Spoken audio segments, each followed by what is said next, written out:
Cash on ডেলিভারিতে অতিরিক্ত charge নিচ্ছে ফ্লিপকার্ট থেকে জোম্যাটো। পেমেন্ট হ্যান্ডলিং ফি ও প্যাকেজিং ফি নামে দেদার লুট। বিভিন্নভাবে চার্জ কাটা হচ্ছে গ্রাহকদের থেকে। এবার ই কমার্স সংস্থাগুলির বিরুদ্ধে ব্যবস্থা নেবে কেন্দ্র। আর বিভিন্ন নামে গ্রাহকদের কাছ থেকে নেওয়া যাবে না টাকা। কিন্তু কিভাবে জানাবেন অভিযোগ এর বিরুদ্ধে? ক্যাশ অন ডেলিভারিতে অতিরিক্ত চার্জ করার অভিযোগ উঠছে বহু ই কমার্স সংস্থার বিরুদ্ধে। এবার কেন্দ্রীয় মন্ত্রী প্রহ্লাদ যোশী জানিয়ে দিলেন, এবার পুরো বিষয়টি খতিয়ে দেখা হচ্ছে।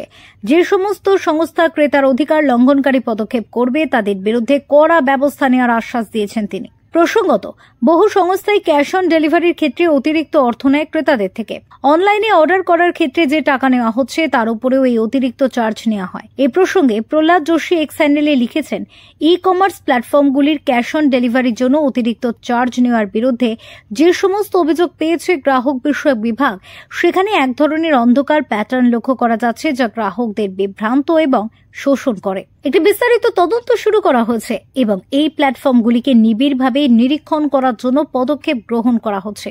ভারতে ক্রমবর্ধমান ই কমার্স ক্ষেত্রে স্বচ্ছতা নিশ্চিত করতে ক্রেতা অধিকার লঙ্ঘনকারীদের বিরুদ্ধে কঠোর ব্যবস্থা নেওয়া হবে।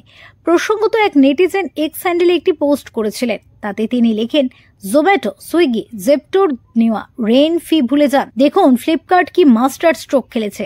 তিনি উল্লেখ করেছেন কিভাবে ক্যাশ অন ডেলিভারি বেছে নেওয়ার ফলে তার থেকে টাকা কাটা হচ্ছে। প্রসঙ্গত উল্লেখ্য, ই কমার্স সংস্থাগুলির বিরুদ্ধে বারবার এই ধরনের অভিযোগ উঠেছে। এমন অভিযোগও অনেকে করেন যে বহু সময় দেখা যায় বিক্রেতার সংস্থাগুলি নির্দিষ্ট আইটেমের পাশে লিখে রেখেছে স্টকে মাত্র একটি বা দুটি রয়েছে। বাস্তবটা হলো বিষয়টা মোটেই তা নয়।